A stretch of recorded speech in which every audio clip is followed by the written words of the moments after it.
Well, by now, most of you probably know that after a long courtship, Roanoke was able to attract Deschutes Brewery to the Star City. We know that they are one of the biggest craft brewers in the country, that they're planning to employ more than 100 people when they start construction in 2019, and many of you may even know the taste of their beer.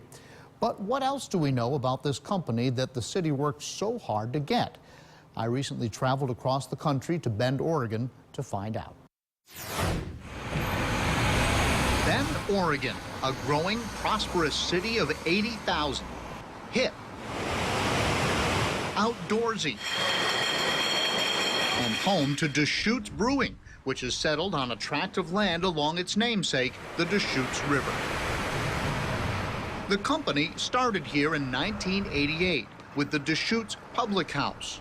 In the beginning, the beer was both brewed and served here. At the time, it seemed like a risky venture. I think the only reason people came out to see us was to watch us fail.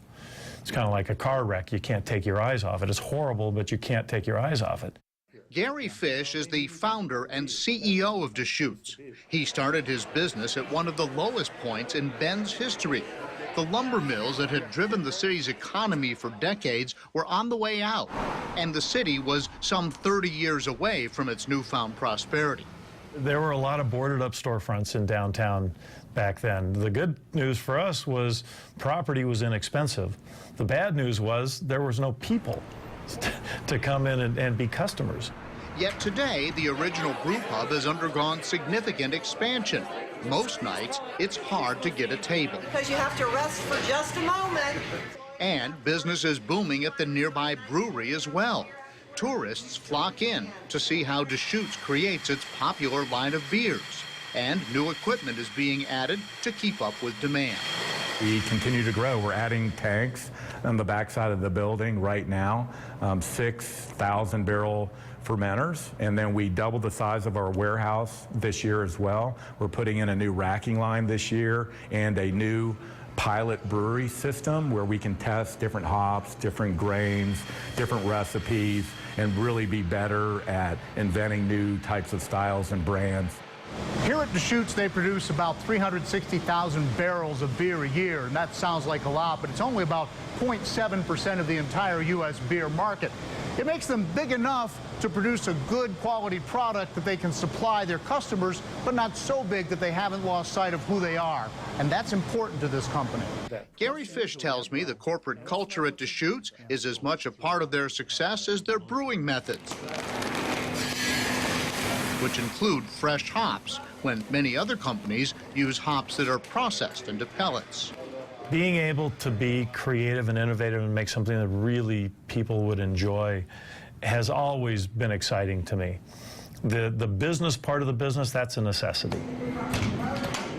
That culture and growth are tied directly to the success of Bend today. In fact, it's hard to say if Bend made Deschutes or if Deschutes made Bend. Deschutes Brewery certainly has played an important part and a role in our growth and development here in Central Oregon. It's Roger Lee's job to attract businesses to Bend. I think for a number of years, people were identifying with Deschutes Brewery more than they were with Bend. So it had a better brand name perhaps than Bend did. If Deschutes has had that impact on Bend, what might it have on Roanoke? There seems little doubt that the company is hoping to help Roanoke get to the next level. As I mentioned, part of the reason that I think we ended up in Roanoke is because we could see that. And we could be a bigger part of the solution there. So obviously a part of this company's appeal is not just the 108 jobs, but the vibe that it potentially brings to Roanoke, which is trying to brand itself as an outdoor destination. And fun fact, you actually went and they called you the guy in the suit. Yeah.